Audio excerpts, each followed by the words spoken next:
Ecuador. I'm the director of the Sustainable Shrimp Partnership. That is an initiative that is led by Ecuadorian shrimp companies who are committed to create a sustainable future for shrimp aquaculture. They are committed to complying best standards to ensure a safe, a healthy product, a premium product for consumers.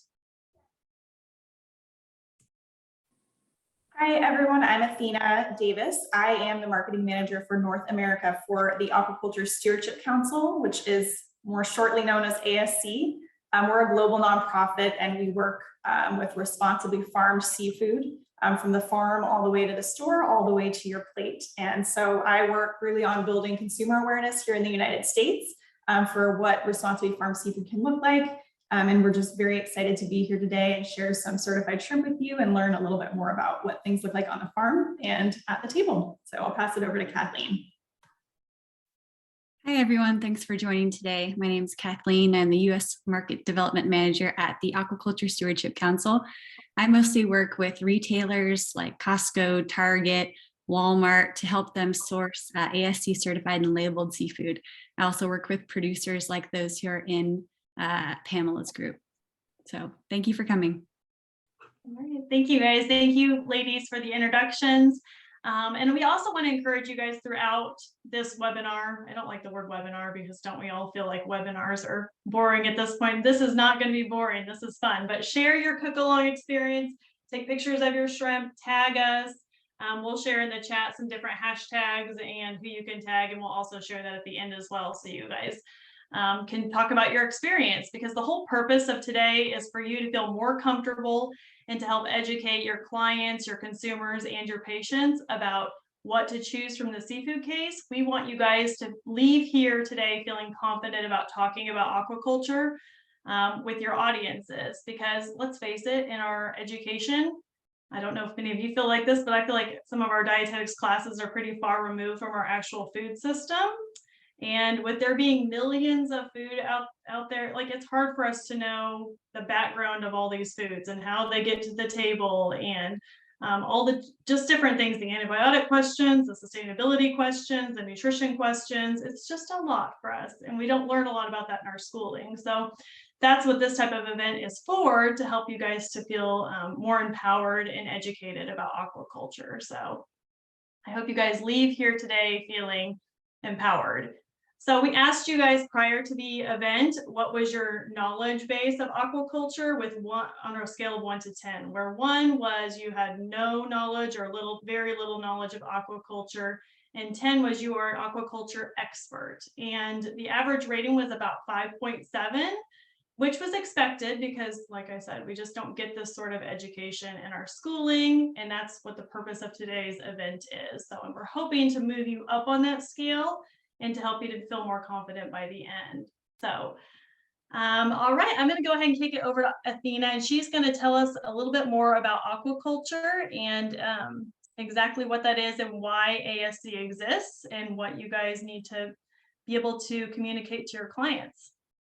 Thank you, Jessica, and thanks everybody also for filling out that survey. It was really great to see what you're interested in learning more about. So again, if you have any questions, things we didn't answer, feel free to let us know at the end here today. So just a little bit about aquaculture, which you may know more commonly as seafood or fish farming, is the practice of raising seafood on farms that's similar in a lot of ways really to agriculture.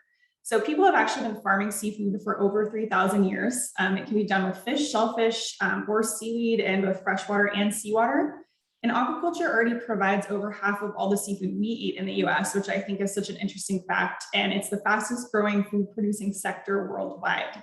It plays an increasingly vital role in helping to feed our growing planet. It also offers many solutions, and that includes ways we can reduce our carbon footprint and relieve pressure on wild fish populations. But not all seafood farming is the same, which is why ASC exists. So like SNP, ASC is a nonprofit organization, and we have team members all around the globe who are scientists, academics, people working on the farms. So ASC really envisions a future where aquaculture plays a major role in providing safe, high-quality proteins while minimizing negative environmental impacts and also promoting social welfare in farming communities. Currently, issues like seafood fraud, mislabeling, environmental and social challenges which I'm sure you've all heard a little bit about or a lot about, do occur in aquaculture and in the seafood industry really more generally. So our program at ASC addresses these issues in really specific ways to ensure that ASC certified seafood going all the way from the farm to the store shelf is raised responsibly. The best way to know where your seafood came from is to look for our Sea Green label, which I think Jessica will kindly pull up here briefly for you to see, just so you can see what it looks like on some actual products. At ASC, we have launched a nationwide marketing campaign in the United States to really help build awareness about the meaning behind our label, and also to grow understanding about aquaculture. So we definitely encourage you to follow along with us on Instagram, on our blog, through other resources we'll provide today if you'd like to learn more. And I don't know, Jessica, I can't see, oh, there we go, popped up. Okay, there's your sampling of what the ASC label looks like. But actually at this stage, I'm going to pass it over to Kathleen now so she can tell you a little bit more about how ASC's program actually works, including more information about our shrimp standards specifically. So Kathleen, over to you. Thanks, Athena. So Athena mentioned our Sea Green label as the best way to look for responsible seafood when you're shopping. There are a lot of eco labels out there and it can be confusing, but when you see the Sea Green label that you're seeing on all these products, you can be sure that the seafood you're eating has met our rigorous standards covering all the potential impacts of seafood farming. So ASC is a third-party certification program, and that means that the audits done to assess compliance are done by independent auditing companies. Unique to ASC, during ASC audits, 2 auditors visit the farm. So one with technical environmental experience and one with expertise in social auditing. And that's because in shrimp production, it can have a very high risk of human rights abuses. So for that reason, over half of the indicators in ASC shrimp standard are focused on ensuring workers are being treated ethically and ensuring the communities around the farm are being respected. ASC's program is also the only one that requires auditors to visit during harvest. And this is done so they can verify that any temporary workers brought in for harvest are also being treated fairly. And the remaining indicators in our standard are to ensure the farm is operating legally, minimizing its impact on the environment, and raising healthy shrimp. Another unique aspect of the ASC shrimp standard is that it prohibits the use of antibiotics. So when you see shrimp products with the Sea Green label, you can be sure that the shrimp is antibiotic free. And the ASC logo itself is a tool that helps strengthen traceability. So with that logo, it provides ASC with important volume data that helps us confirm that the product is truly from an ASC certified farm. So there's very many assurances that go in behind the ASC logo, and that's why you can really trust it. What's great about ASC is that we have a big team of scientists, experts, academics, and people working on the farms. And we're all working to constantly reduce the impacts of farming worldwide. We're also developing some new technologies such as trace element fingerprinting, which takes samples similar to DNA that allow us to trace back shrimp to a source farm, like in a certain country, even a certain region within a country.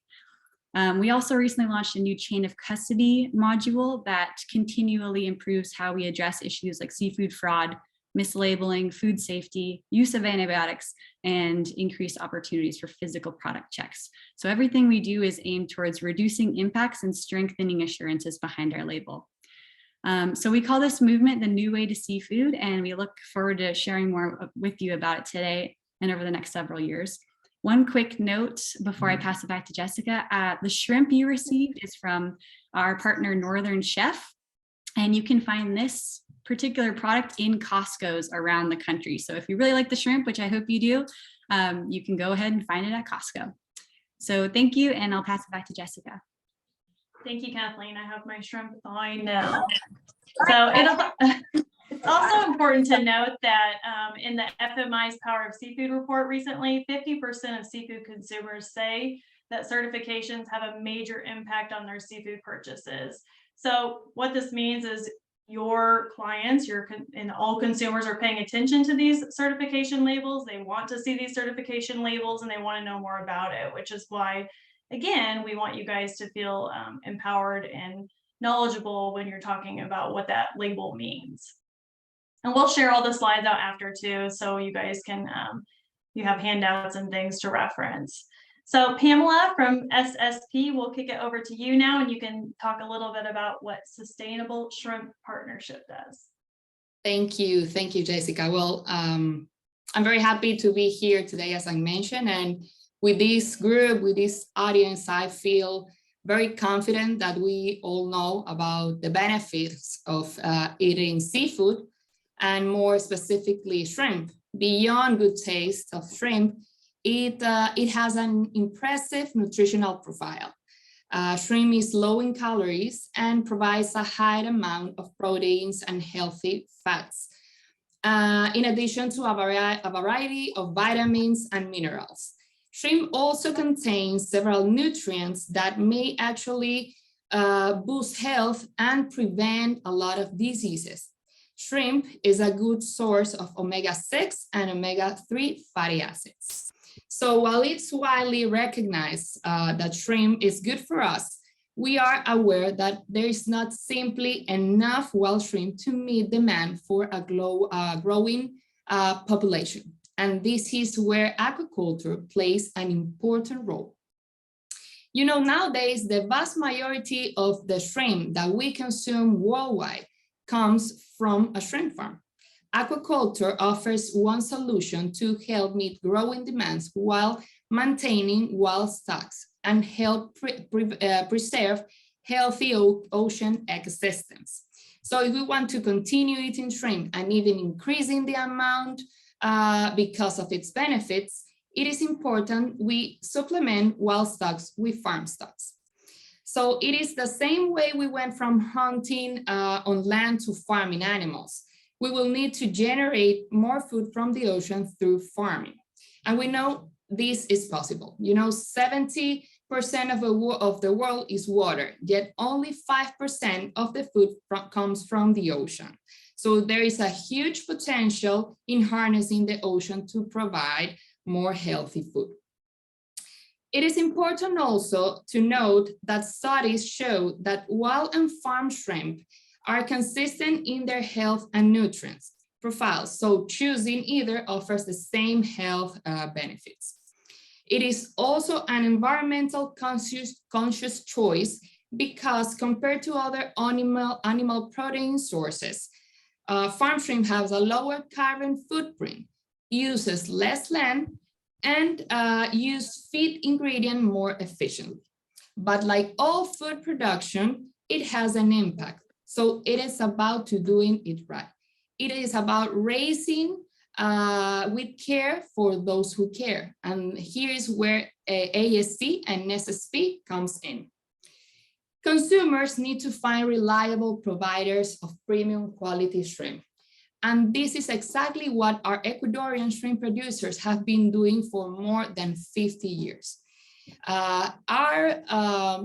Our shrimp, the premium quality of our shrimp, is not a coincidence. It's the result of applying the best practices in the industry and be committed to do it in a responsible way, respecting its natural ecosystem, their workers, and surrounding communities.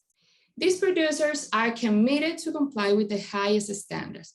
And you know, as an example of this commitment, the first farm in the world on obtaining an ASC certification was an Ecuadorian farm back in 2014. And as have heard today from Athena and Kathleen, is the most demanding and objective of all certification programs. In 2018, we launched the Sustainable Shrimp Partnership, or SSP. That is, as I mentioned, an Ecuadorian initiative that represents Ecuadorian producers who are committed to creating a sustainable future for shrimp aquaculture. All our SSP members are committed to provide their customers with premium and safe products. All SSP farms are ASC certified, have an antibiotic-free policy, generate neutral impact on water, and can provide 100% traceability with blockchain technology. And in this last point, I want to highlight that SSP shrimp is the first shrimp in the world that can provide traceability with blockchain technology, considered nowadays as one of the most secure and transparent tools for food traceability. So as SSP, while getting on board with this blockchain project that we work with IBM, we also develop a consumer-faced app to enable them to access information on the product and its journey to their plate by simply scanning a QR code. And I don't know if you will be able to scan the code from here, but if you can, you can access immediately to our app. And if you cannot scan here, I can share that later, but you will get to know more about their food. I don't know if this happens to you, but I'm now that I'm like working in this industry and working with sustainability and learning about food safety, I'm very keen to know more about my product. So it is important not just to say about origin, but to learn more about the practices, about the provenance, and even have the opportunity to know the producers behind the products. As SSP, we have the mission to make aquaculture a successful practice for the world. But to be honest, we cannot do this alone. To accomplish this, we work with many partners around the globe, with NGOs, with producers, with retailers, with chefs, with culinary institutes, and we are very pleased to be sharing this with you today, because we are 100% sure that you can help us raise awareness on the importance of choosing reliable and safe products. But enough from me. I know that you want to hear and learn more about shrimp production from a farmer. So if you can see the screen, we have Carlos Sanchez today. Here in Guayaquil, he's in a shrimp farm. It's not a background. So Carlos is the director of Industrial and Commercial Division at Grupo Almar. He's one of them. This is one of the main shrimp productions companies in Ecuador and one of SSP founding members. Carlos is a biologist with more than 29 years of expertise in shrimp production, processing, and sales, and brings with him a wealth of experience knowing the day-to-day processes of life on a shrimp farm, as well as insights into the technological innovations and farm certification processes happening nowadays to ensure shrimp farming operates in the most responsible and sustainable way. So welcome, Carlos. Pamela. Thanks, everybody. No, I'm very, very happy to be able to talk with you about how we do shrimp, how we produce shrimp in Ecuador.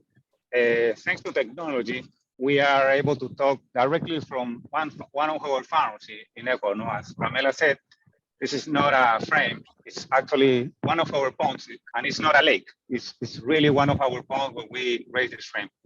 Well, already Pamela and Caitlin talk about how healthy the shrimp could be, how sustainable the shrimp could be. And now I will be focused to talk to you about how we do it to make really a good shrimp, really a healthy and tasty shrimp. So Jessica, if you can help me with the presentation, quick notes. Yeah, let me share my screen and I will get it pulled up. Yeah, we thought that was at first like one of those fake backgrounds, but Carlos is actually at the farm. Okay, you guys have to tell me if you can see this. You can see it? Okay. All right, Carlos, they can see your slides. Okay. Oh, the first one, the second one. Okay.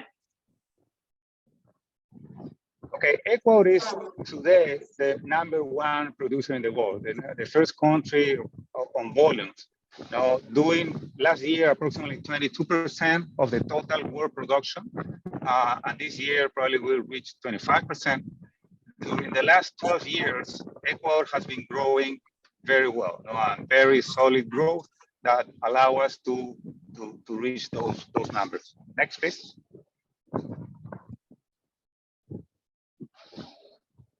This one.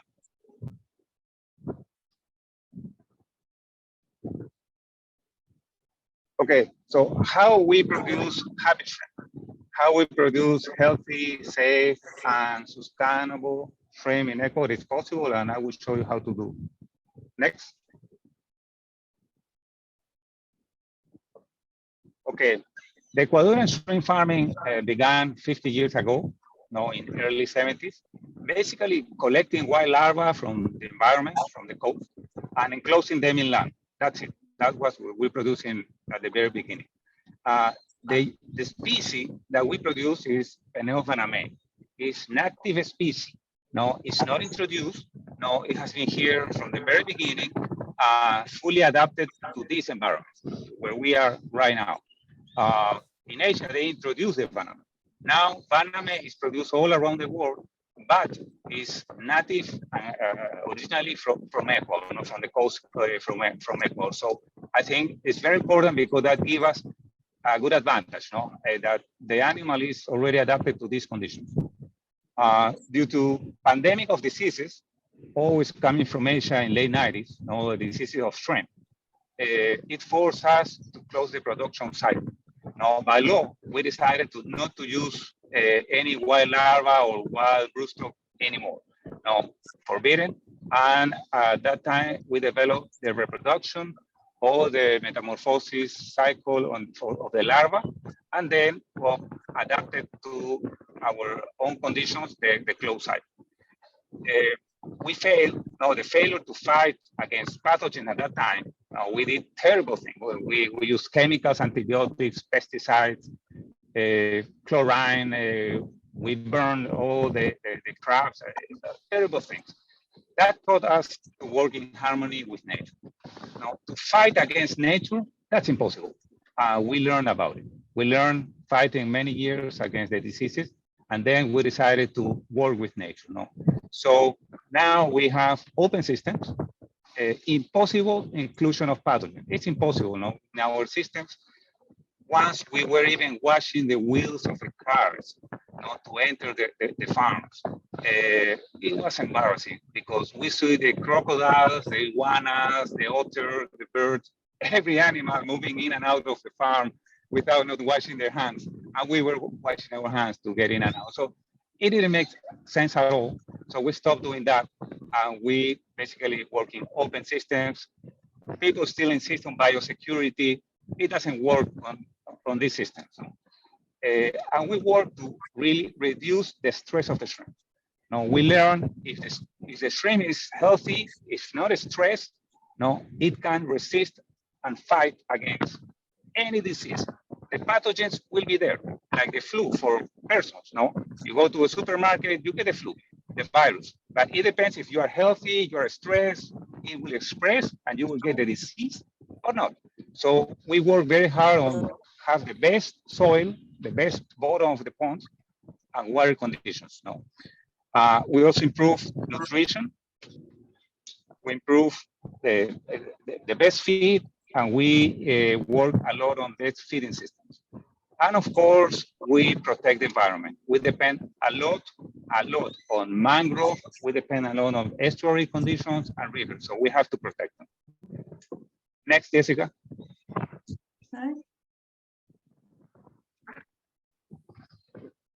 Okay, I will give you 10 highlights trying to make a resume how we do it here.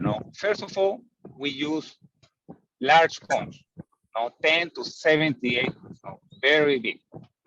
The one that you saw behind me is around 25 acres, 10 hectares. It's pretty high, pretty big. Second, we use low stocking density. We put very few animals on the pond, 15 to 30 per square meter. I will show you later with the shrimp here, so you have a clear idea what I'm talking about. Then all the bottom of the pond is soil, is natural. So we take advantage of the natural productivity.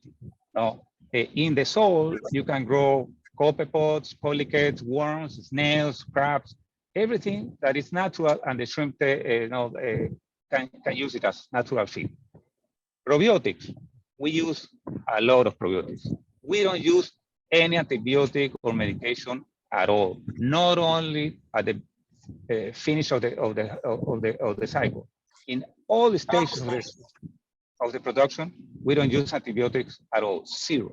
But we use a lot of bacteria, good bacteria, probiotics, the same one that you have in your home. Promotion natural feed. We promote the growth of algae or zooplankton because it's natural feed, good feed, healthy for the shrimp. So we put vitamins, minerals, some organic matter to promote and develop this good natural feed. Next. We have high water exchange. No? We try to have good, very good water conditions. So normally 15, 20% is normal daily of the whole pond. So a lot of movement. The water is moving. It doesn't look, but it's really moving. And specifically here in Almar, in our farm, it's 100% recirculation system. So it's the largest recirculation aquaculture system in the world. 5,000 hectares, whole recirculation. And it's very unique. And I'm very proud to say that because we don't send the water back to the ocean. No, we use it and recirculate it. So that gives us also another advantage, no, to keep the conditions. No, the system is so imbalanced, so good that we don't want to lose that water in the ocean and back. So we use it again, and it's working very well. The next one is mangrove protection. By law, we insisted and we protect the mangrove. No, we need the mangrove, and today the shrimp farms are the protectors of the mangrove against other destroyers like people, cities, villages. No, they want to grow. They cut the mangrove to make houses, and we protect the mangrove from them. Low mixed fish meal feed. The feed that we're using now has very small amount of fish meal, less than 10%. Now, most of it is soy and wheat. So day by day, we are promoting a vegetarian shrimp. Now, and we don't know how far we will go, but it's reducing and reducing every year, the inclusion of fish meal in the feed. Feeding by demand, that's very interesting. I put a picture and you can see also in the pond. We are hearing the shrimp. We use hydrophone systems. We put hydrophones inside the water and we can hear. We have computers. This is why I have Wi-Fi right now here, because we can connect to Wi-Fi these equipments from the pond to our monitoring system, and the computers can determine if the shrimp is eating or not. So we can release just enough feed, and we don't put waste on the water. No, it's very, very efficient. Of course, very good for the environment and very good for the food conversion rate. And the last one is, well, we have very low population density in Ecuador coast. So very, very low risk of industrial or sanitary contamination around our farms. Next one.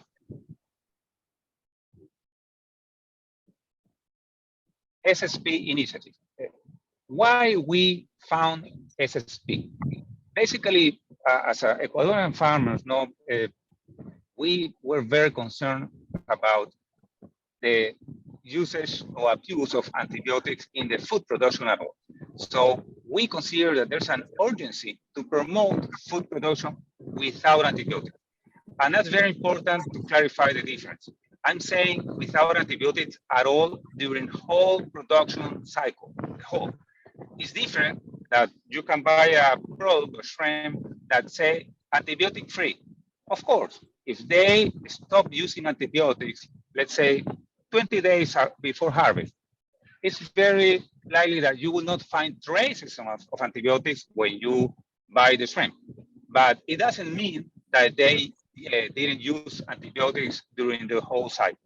And unfortunately, it is a very common practice to use a lot of antibiotics during the cycles in other parts of the world. Unfortunately, in Ecuador, we don't need it, we don't use it. And SSP was basically one way trying to communicate that it is possible. It is possible to produce shrimp without antibiotics in all the cycle.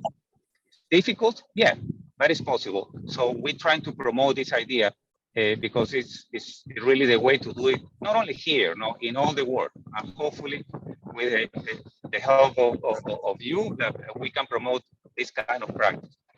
And of course, the keys is stress-free. If you have happy shrimp, healthy shrimp, you don't need antibiotics. No, they will be strong enough to resist the diseases. And of course, you have to protect the natural conditions of the surrounding of the farms. And of course, neutral or no impact at all of the effluents. Next.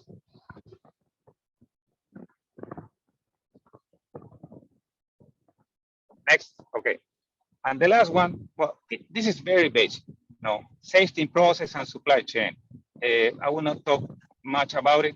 Basically, is to keep good manufacturing practices during the process. They're very simple, very similar to every kind of food.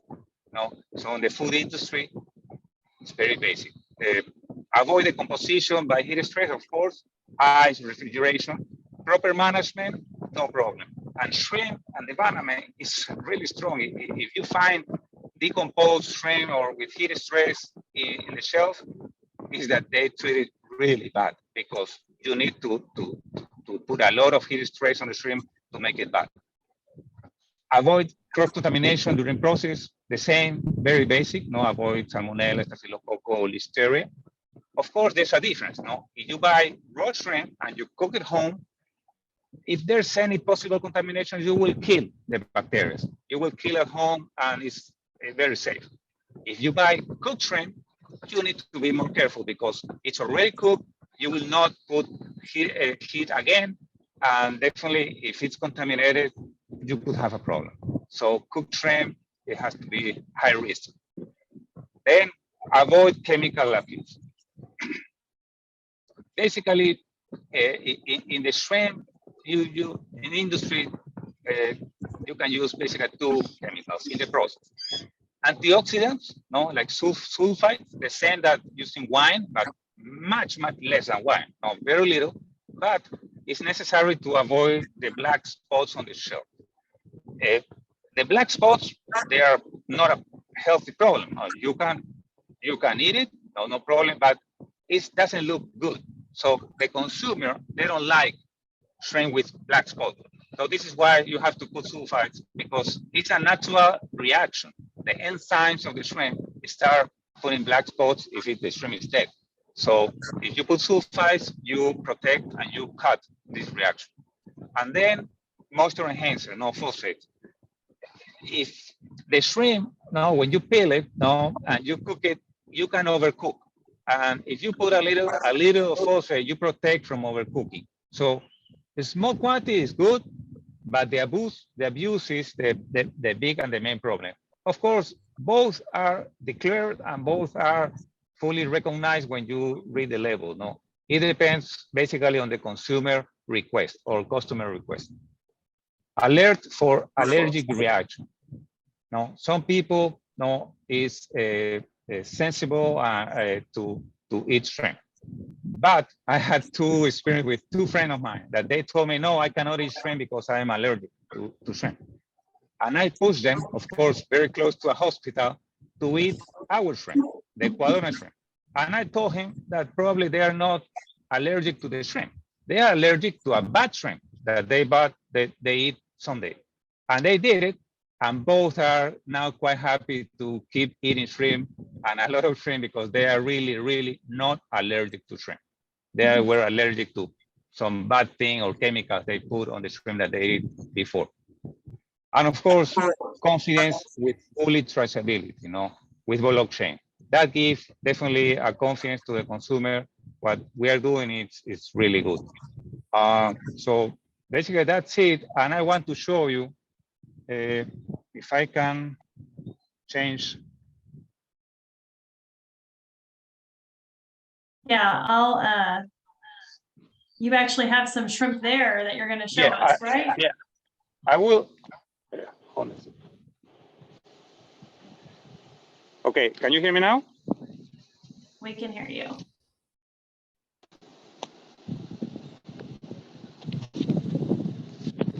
Okay.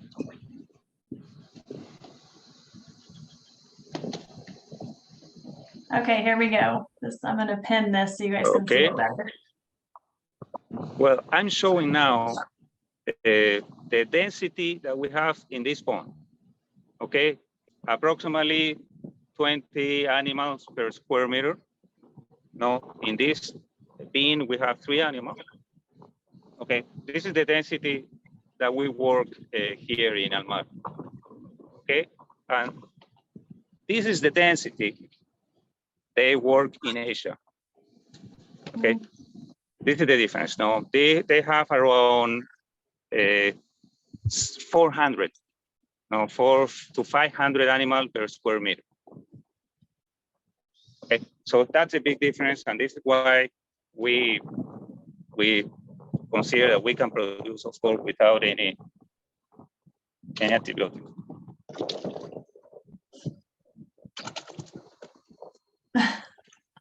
Okay. Come on. Okay, this is the shrimp. They don't want to be hungry. This is the happy shrimp. Okay, now you see the difference. High density, intensive farming in Asia, and low density, no farming in Ecuador. Wow.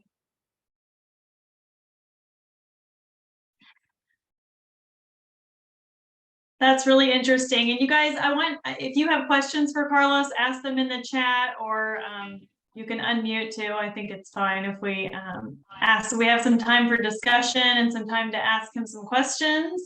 I feel like I have a ton, but I want our guests to ask first. There are also some questions still in the chat that haven't been answered, Jessica. Oh, okay, yeah, let's look through those as well.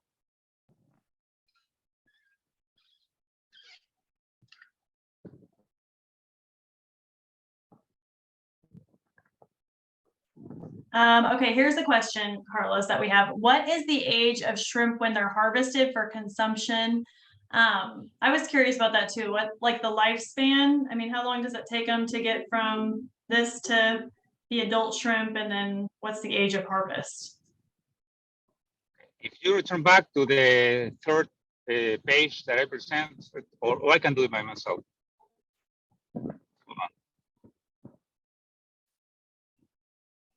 Yeah, Carlos has multiple screens and audio going so we could see the shrimp.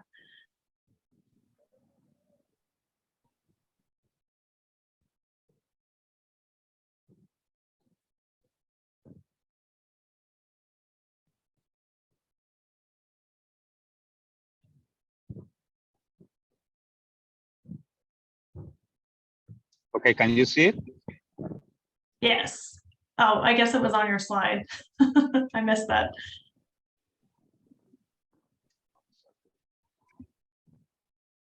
So about 150 days? Yes, 150 days, the total cycle we have. The broodstock start with around 40 grams, and we make reproduction, we get the fertilized egg. Then we have a first stage is an aupli. It's like really like a spider, no? It doesn't look like shrimp. It has a metamorphosis of around 16 days. Then the larva we put on the pond. The first stage we name pre-growth pond. It's a small pond of 2 hectares. When we keep the animals basically adapting to the system in the farm around 20 days. And then before harvest, we grow out for another 60 days. So basically the shrimp, when we harvest, has a chronologically of around 100 days from the very beginning to the day of the harvest. Now 100 days and another 50 days until they are big enough to reproduce. And then another question we had was, what percentage are frozen? So when the shrimp leave your facility, are they immediately frozen, or how does that work? Well, we have a very good advantage here in Almar. We are at 15 minutes from the plant. No, it's very close. No, and we are also working some shrimp for Taiwan. They request that we bring it live shrimp to the pond before freezing. That's okay. So it's very close, 15 minutes from here to the processing plant. Wow. And then there's another question. This one's from me.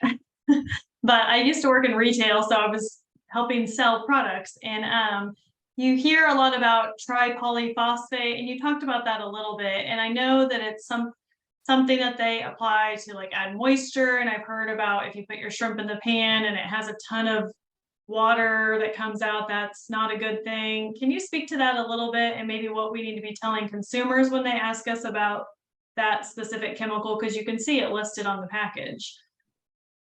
Yeah, unfortunately, I can say that most of the time it's bad. Why? Because they abuse. They want to make money, and they put water inside, and they put 10, 15, 20% adding water. So at the end, when you cook it, first of all, you will, if it's raw, if you buy it raw, you will see when you throw it out, a lot of foam coming out. That is really bad. And then when you cook it, it's glossy, no, like glassy. No flavor, really bad. So better not to have it. And unfortunately, because if you put a little, it works, it helps. When we were, for example, we were working a lot with Red Lobster, and they were very strict, and we work only with 5% pickup. So we put some phosphate, but very little, and that helps for the texture, the bite. Well, when they cook it on the grill in the restaurant, it protects us from overcooking. So it works. The problem is that most of the shrimp in the market is abused, and better not to have it. Okay. So there's a purpose for it. It's not necessarily bad, it's just abused. Exactly. If you use it properly, it helps as an ingredient, when you cook it. But unfortunately, most of the people abuse about it. Okay.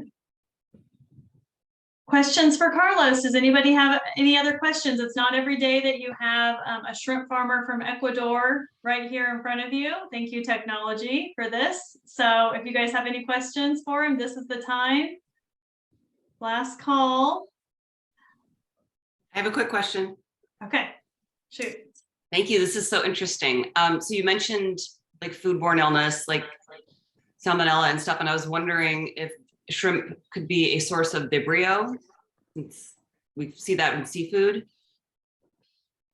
Yeah, well, Vibrios, many species of Vibrios are in the water, in the ocean. You go to any ocean, any beach, and you will find Vibrios. You have to be careful about pathogens, the ones that will give you a disease. For example, Vibrio cholera. It's very rare. We don't have it. We, of course, monitor all the time, to be sure that we don't have not in the water or in the stream itself. The other possible pathogen, Vibrio parahemolyticus, could also give you some disease. But also Vibrio cholera or parahemolyticus, when you cook it, you will kill them. And basically, there's no residue of any toxin that gives you a problem. So I would say that unless it's cooked product, as I say, if you buy cooked products contaminated with Vibrio cholera, you get disease. But if you cook in your home, I don't think it's really a risk. Even though you could have it from the farm, but if you cook at home, you will kill everything. Interesting.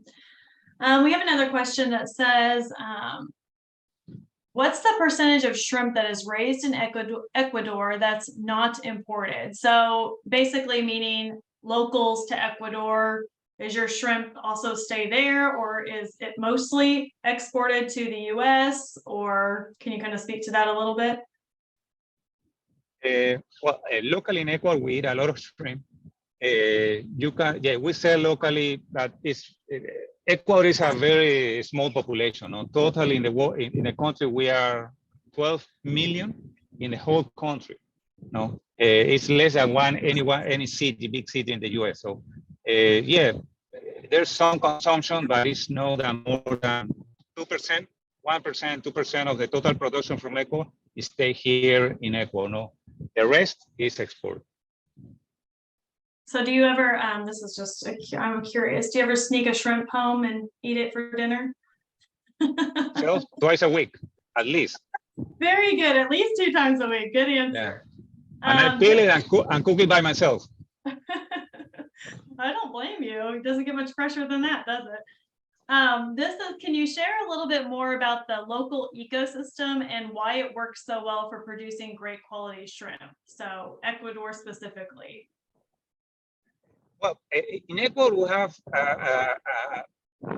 nice condition because in front of Ecuador, you have 2 currents. One is El Nino current coming from the north, and one is a Humboldt current coming from the south.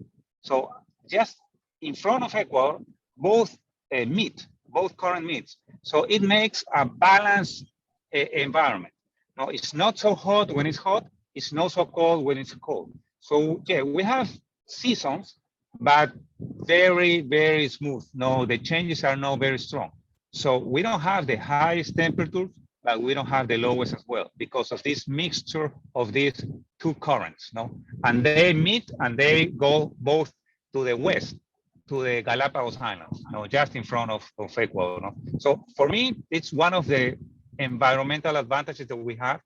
And the second one is that if you see the map, the Gulf of Guayaquil, where most of the farms are located, you have the mixture of fresh water. We have big rivers coming from the highlands, from the mountains, from the Andean mountains, all collected in this valley and reach the ocean and then meet the ocean. So we have the mixture of fresh ocean water and fresh water, and that gives exceptional conditions for shrimp farm.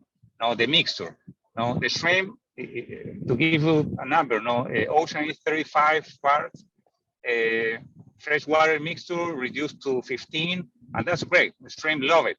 No, not 100% ocean, and so this is particularly very good. No, the mixture of freshwater and ocean water. I see Pamela's comment here where she says brackish water. I'm like, I've never heard that. Exactly. Right. So what's their favorite temperature? What's the shrimp? I mean, I guess we're in Fahrenheit. You might. 30 degrees, not 29, 30. And unfortunately, today is really cold. They are not happy today. They're not happy today. Yeah, we're in the cold season. No, it's this season has been exceptionally cold.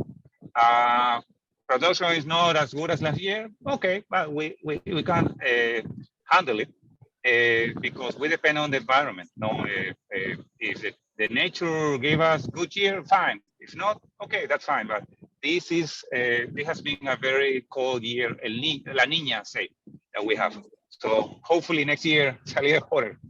Yeah, I like that outlook. Nice and positive. Okay, well, thank you, Carlos. I think that's all for our questions, but you guys continue to put them in the chat as you think of them, and we can send them to Carlos after the webinar. Absolutely. And he's happy to answer them. So we really appreciate it. Thanks a lot. Okay, so we'd like to move now into our cook along portion with Chef Barton Seaver. So at this time, if you're cooking today with us, everyone should have got their shrimp in the mail and the recipe card. I also emailed it out if you need to look for that in your email. But if you can move your laptop or your phone or your iPad to your kitchen where we can see the chef and you can access your kitchen and your ingredients, please make sure that your mics are muted for this portion because we know kitchens are kind of noisy and we're banging pots and pans and we don't want to distract from anything Barton has to say. So I want to introduce you guys to Chef Barton Seaver. Let's see if I can pin him while I'm talking. So Barton Seaver is one of our ambassadors at Seafood Nutrition Partnership and agreed to cook for us today and teach us all about shrimp. I was thrown a little bit when we got head on shrimp, so he's going to talk to us a little bit about that because I'm not sure if that's new to any of you guys. But Barton Seaver has worked as a celebrated chef and sustainability advocate. He's a public health educator and a prolific writer.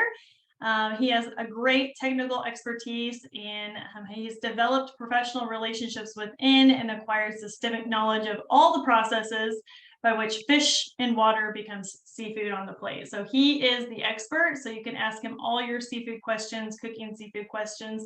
So without further ado, please enjoy Chef Seaver as he creates his next dish. Hi, everyone. It's really nice to be with you. Jessica, Andrea, Athena, Pamela, it's nice to be reunited with you here. And thank you very much, all of you, for the great work that you do. And to all of you joining today as guests, your mission in life and what you do is to improve the lives of those you interact with. So thank you for that. Thank you. Our community is healthier, stronger, better, more resilient, and that is very noble, and I appreciate you. So, hi, welcome to my kitchen. I'm joining you from the ragged, jagged, delicious coast of Maine, where my ladyfish, my wife, and my 2 boys and I live on a little saltwater farm. The stone's throw away from the working waterfront here, where we get all sorts of delicious goodies, and September in Maine is about as good as it comes, and happy to share a little bit of that with you today, although we are cooking Ecuadorian shrimp, which is a really great product. So any of you who are cooking along with us today, I hope that you've got maybe a pot of water on the boil already. If not, let's get it going there. I'm going to talk you through the recipe, talk you through peeling shrimp and a couple of other things. So let's just talk about the recipe at first. So we're going to use a little bit of olive oil in a pan to saute some almonds, red onion, some raisins and garlic. And we'll be cutting those up. We'll saute that down while the pasta is cooking. We're then going to take some butternut squash, and I'm going to show you an interesting way to cut it so that it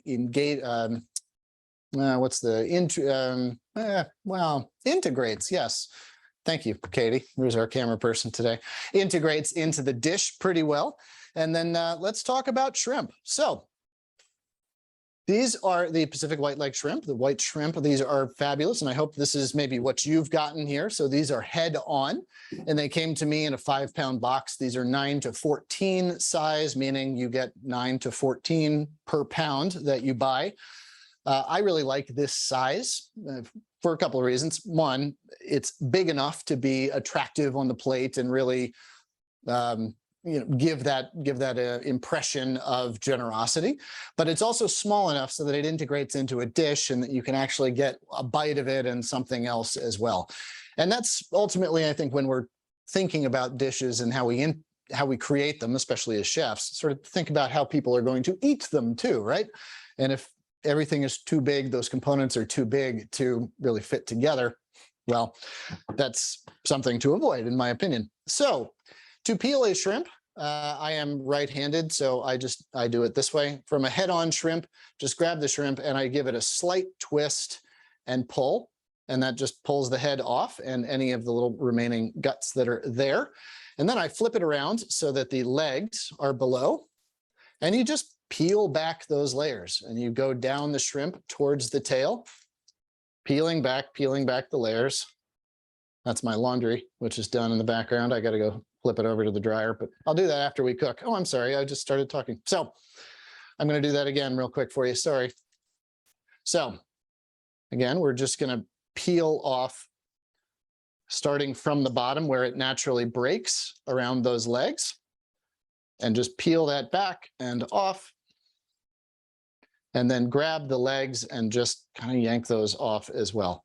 Now, there's some real fancy pants ways to do this. There are fancy pants tools that you can use to do this, etc. But you know what the best kitchen tool that was ever invented is?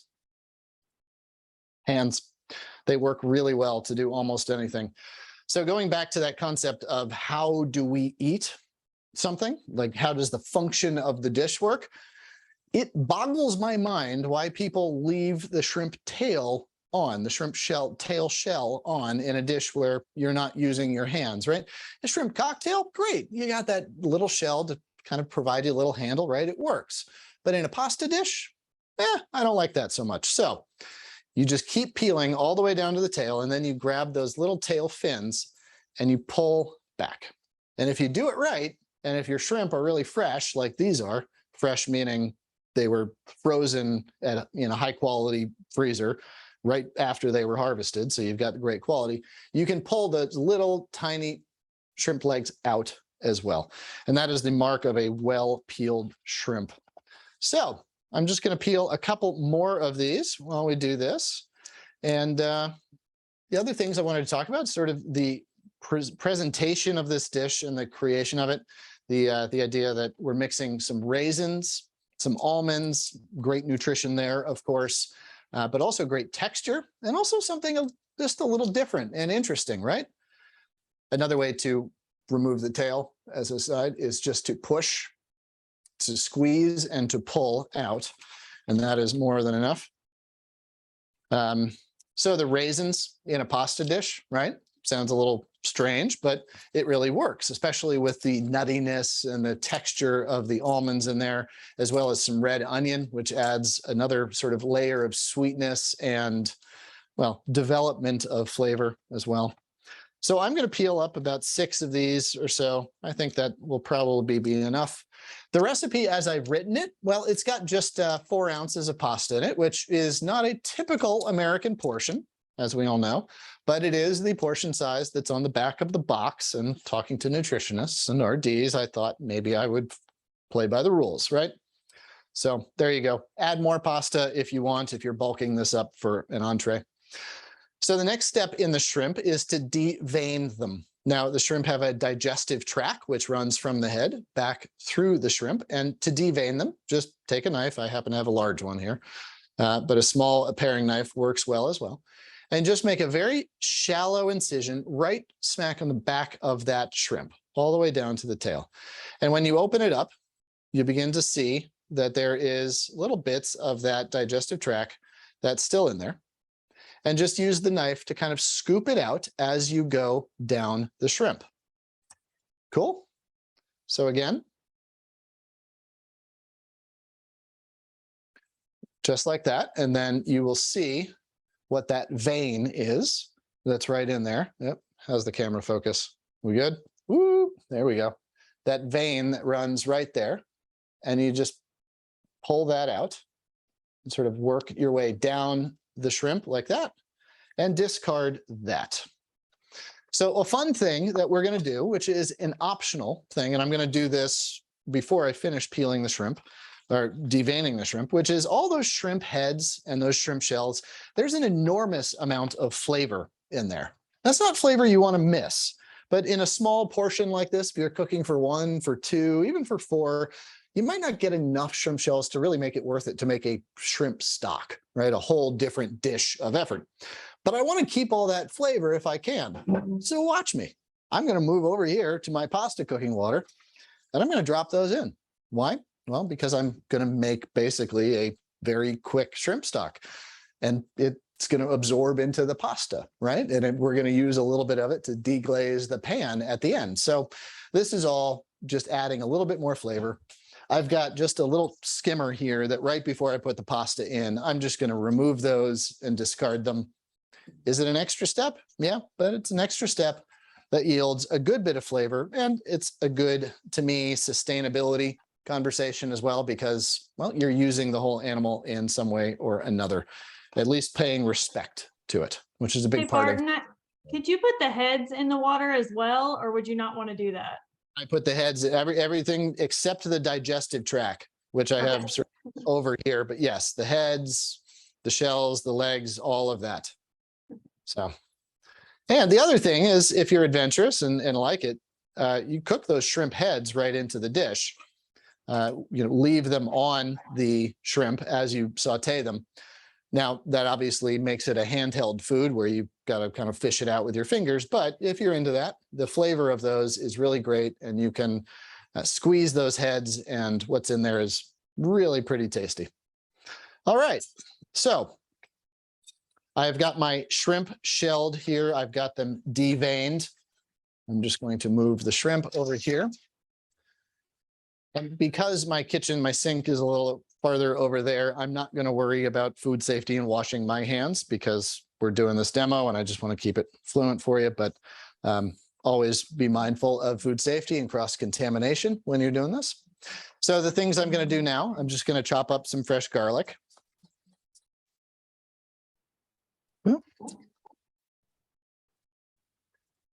And I live on a garlic farm. I farm about 2,400 heads this year of garlic. which is quite a lot, but I sell it at a local fish store, which is great because it basically pays for about half of our seafood consumption for the year, which is fun. And garlic is a really easy crop to grow. I've also got a 2-year-old and a 6-year-old, and it's something that they can participate in with me. So I've got about half of a red onion. Depends on the size of that red onion, how much you're going to use. Obviously, some are small, some are big. So just go with what you think is reasonable. But in the end, we're looking for about a half cup of that. I've got slivered almonds. You can use I've got sliced almonds. You can also use the slivered almonds, of course. Anything skin on, skin off. I have skin on here. And then a little bit of raisins. So if you're all playing along, I'm going to say you might be a little farther behind on the shrimp if you're new to that. But it's about time to drop the pasta in. And I'm actually, let's see, what am I going to do? I'm going to remove those shrimp shells from over here. And yeah,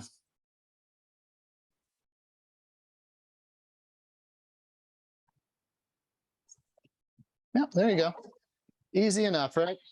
And the smell of it is really incredible. I mean, it smells like shrimp broth now. So that flavor has been integrated.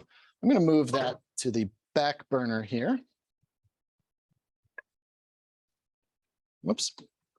I think I know how my own stove works at this point. So dropping the pasta into boiling water, and we're going to do 4 ounces, which is 1/4 of a bag. It's about what my wife and I would eat.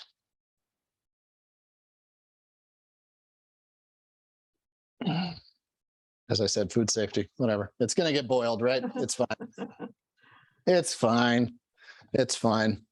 All right. So I've got my pan heating up. I've got some olive oil put in there. Now I know the recipe calls for, I can't even remember. I like olive oil and it's healthy for us, right? So I use it with abandon. I go through about 4 liters of it a month in this house, which is an extreme amount, but we also cook a whole lot. So that linguine is about 8 minutes at this point, which gives us just about the perfect amount of time to cook what we're going to get up to here. So I've got the garlic, onion. I'm going to add those almonds in now so they get nice and toasty, 1/4 cup. And that toastiness is going to infuse into the olive oil. They're going to get nice and crispy. The whole thing comes together really, really well. And then I'm going to add raisins. And I like to add them in at the beginning because when they saute, raisins take on a really nice developed flavor. And they sort of bloom a little bit, if you will.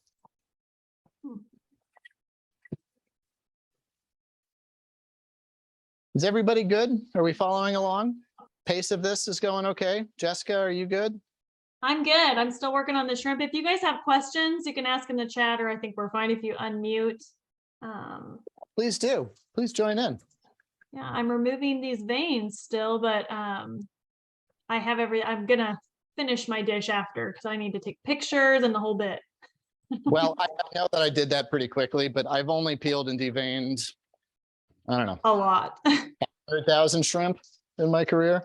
So, but next thing we're going to do is cut the butternut squash. Now, butternut squash, of course, is a favorite. Katie, would you mind?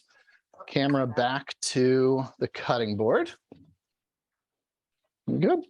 So I turned the heat down on this to about medium, low. Give it a stir. If some of those almonds burned just a little bit, good. I like a little burn charred flavor, especially with the sweetness of the raisin. So butternut squash, of course, seasonal favorite. Everybody's got 100 uses for it and it's in everything. The way that I use it, well, I use it in a lot of things, but cut off the top. And we're really just using the stalk here. So I'll cut off the bulb and I'll save that for another use. So you can peel with a knife by cutting down, or you can peel with a peeler, especially if you've got a Y-shaped peeler like I have here, widely available. I really prefer these as a cook, as a chef. They just work better, in my opinion. You have a little more control. So the skin on this is pretty deep. It's pretty thick, I should say. So I'm just going to go ahead and slice it off.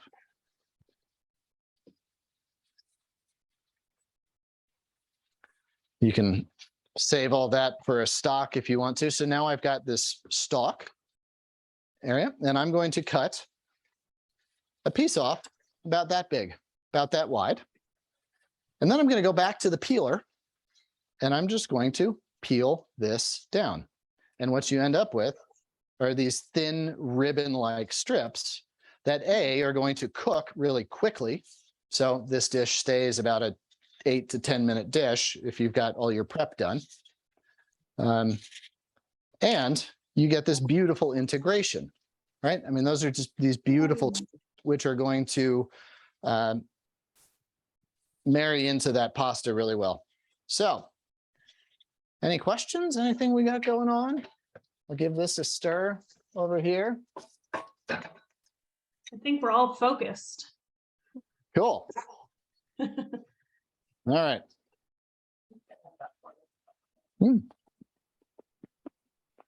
That was not an attractive thing to do on camera. Sorry, Mike. I don't take myself too seriously though, so yeah. There's your shot of me with the pasta sticking out of my mouth. Did you go to culinary school? I did. I went to the Culinary Institute of America after many years of working my way up in kitchens. I went to CIA and then ended up teaching there in a graduate level, graduate teacher. I taught the meat and fish butchery for about 2 years. And then I traveled the world, and I was living and working as a fisherman in Morocco, a chef in Spain. And then I got a phone call from a chef named Jose Andres. And he said, Bart, come home back to DC, my hometown, and run my restaurants. So I did. And yeah, and then I struck out on my own. Sustainable seafood was really my passion. I built all my restaurants around open fire, wood fire cooking, as well as around sustainability. And yeah, had fun. I ended up working explorer for the National Geographic Society after I left restaurants, which is as sexy of a job as you can imagine it being. And then that led me into public health and writing books and all sorts of stuff. And now I get to be here with you today as an ambassador of one of the great organizations that's doing incredible work around seafood. So I'm going to show you this, Katie. I can see it. You can see that I'm getting some good color on those nuts, especially like looking right there. Those raisins are kind of plumped up. The garlic no longer smells raw, and those onions have just begun to soften. And my pasta is very close. So the last 2 minutes or so, I will add those shrimp in. And I will add the butternut squash. Now, if it seems like cooking shrimp for 2 minutes is not enough time, well, what we're doing here is we're sauteing them for about 2 minutes. And then we're going to add the al dente cooked pasta with some of the pasta cooking water. Forgot to silence my phone. Sorry, folks. With some of the pasta cooking water, and then simmer that all together so that all of the ingredients combine into this nice rich sauce. And that will complete the cooking of the shrimp, as well as ensuring that they don't become overcooked and rubbery, but they still have that firm elastic snap that we really look for and love in shrimp, and that the flavors are integrated. So yeah, any questions? We're kind of right on target here. Barton, I have a quick question. I know this is a shrimp webinar and we love shrimp, but for those of us who can't eat shrimp, is there another fish or seafood option that might work well for this dish? Certainly. Well, as living in Maine, I'll say lobster, of course, would work. But if you can't eat shrimp, you might not be able to eat lobster as well. Really, any kind of seafood that's going to maintain some texture to it is a good idea. I just flipped those shrimp in the pan. So something like monkfish would be really good, or even just cubes of salmon, wild Alaskan salmon, or a good quality farmed salmon. If you season it with salt, a little early to kind of desiccate and sort of tense the flesh a little bit. Adding it in just at the very, very end, sauteing 1 minute, then add the pasta and toss it. Is it going to break up? Yes, but it'll still be beautiful, large, identifiable chunks, and that will really integrate well. So, good question. Delicious seafood. Right now I'm taking out my shells and I'm like, this goes against every fiber of my being, is putting my shells in my pasta water, but that's what you said to do. That's what I said. So can you see in there? Yeah. So I'm pouring out a little bit of water, but that all of that color, that's all from the shrimp. Oh. And so you get all of that flavor and sort of all of the goodness that's in the shrimp heads comes along with. So I'm going to take about a cup of that pasta water.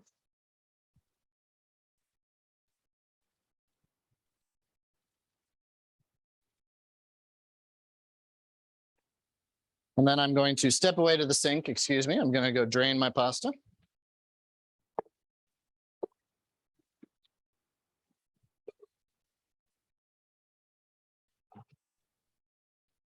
And I'm going to add that pasta right back in there. And this is a classic way of finishing pasta dishes, sort of finishing that last minute of it or so in the sauce. Oh. I'm going to do this over here for you so you can see it. All right. Pretty. It's beautiful. You get all the colors of the red. You've got the orange of that butternut squash. You've got those beautiful shrimp sitting up on top, those almonds, and you've got just a little bit of sauce at the bottom there. And what you want to do is boil it till the starches of the pasta sort of thicken that as it reduces, and it becomes this nice, really rich sauce without ever having to add butter to it or cream. You get that same creamy effect. Now, did I add a lot of olive oil to this dish? Yeah, I did. So I have that working for me. Katie, I'm going to move back to the cutting board here. So there is our dish.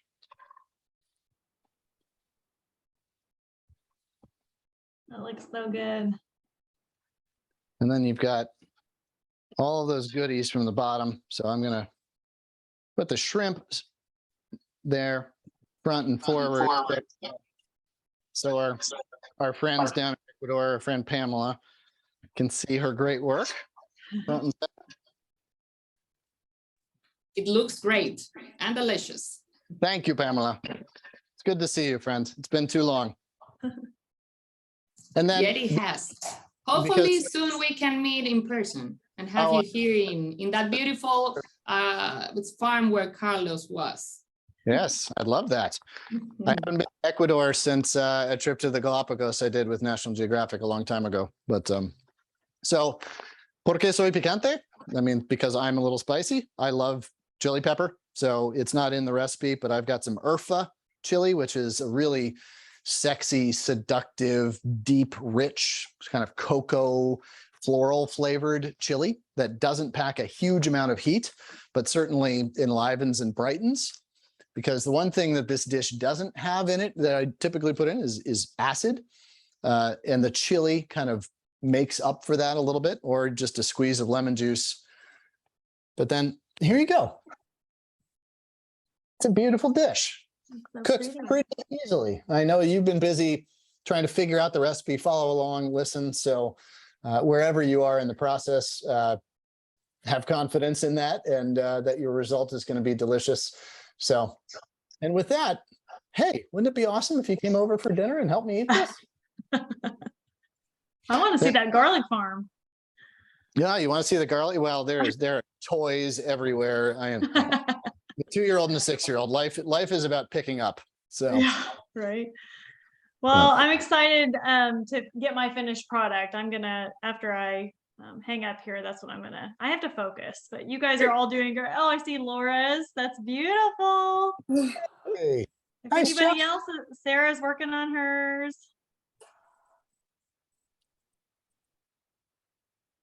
Oh, I love seeing everybody's kitchens. Y'all got good ones. Oh, nice. There's Melissa's. Sarah, nice job.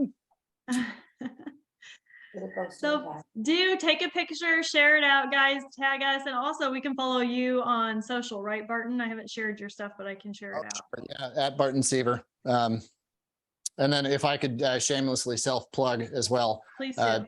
It mentioned I tend to write a lot. I've written less since I've had children. But my most recent book might be very helpful to you. It's called The Joy of Seafood. Almost 1,000 recipes for almost 100 different species of fish and shellfish and seaweed, everything. This is really what I consider the user's manual for seafood. And then its companion book is American Seafood, which has no recipes in it, but is a richly illustrated history of every single species landed in the United States. Deep historical analysis, et cetera. It's sort of, I wrote this in order to create a culture around seafood and its appreciation. I am a seafood evangelist. And so these are my books to thump when I go out there. So appreciate it if you'd take a look at those and if they might be helpful to you. So Andrea, I think you should get us one for our Christmas present at SNP. I already have them, but I'll share. Well, thank you guys so much for cooking with us, and thank you for joining us for this virtual farmer chat and cook along experience. We really appreciate it. I know we're all want to get eating, we're hungry, we're smelling these delicious flavors, but I hope you guys found this informative and valuable, and hopefully it will help you as you educate patients and clients, and even in your own home. Now we know how to devein shrimp and all the other good stuff. So I will share out a short survey after the webinar if you guys could fill it out, just so we know what to improve for next time and what you found most valuable. I would really appreciate that. And we'll share out to who to tag and where to go, where you can find Barton's books. And we appreciate it, guys. Go forth and educate. appreciate all of you. Take care. Thank you, everybody. Thanks. Bye. Thank you. Thank you. Bye.